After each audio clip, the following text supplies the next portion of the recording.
user. Hello everyone. So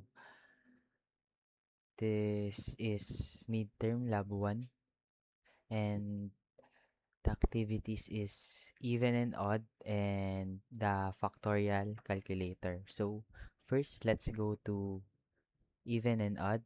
So here's the code snippet and sa program na to tinatanong lang natin si user ng isang number. So sine-check natin kung divisible ba siya by 2. And kapag sakto yung divide, ibig sabihin nun, even. Magpiprint siya ng even. And kapag may tira naman or remainder, ang lalabas na output is odd. So, that's how simple yung code na to. It's basic sample of Python that handles conditions. So, let's go to factorial calculator. So, here's the code snippet and here's the output. So, dito naman, kinikwenta natin yung factorial ng number. So, kumbaga, minumultiply natin lahat ng numbers mula 1, mula sa number na nilagay mo.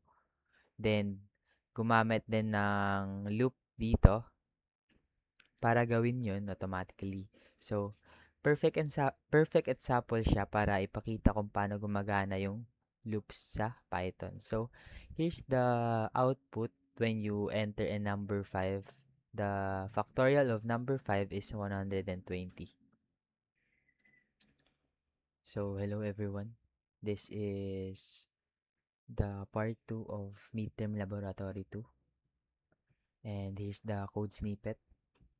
And sa program na to, gumawa lang tayo ng simple user registration system na tatanungin si user ng kanyang full name, user type, username, and password. So, ang focus natin talaga dito sa program na to is yung password validation, which is meron siyang rules. So, first rule is dapat may at least 8 characters. Second is may lowercase and uppercase letters.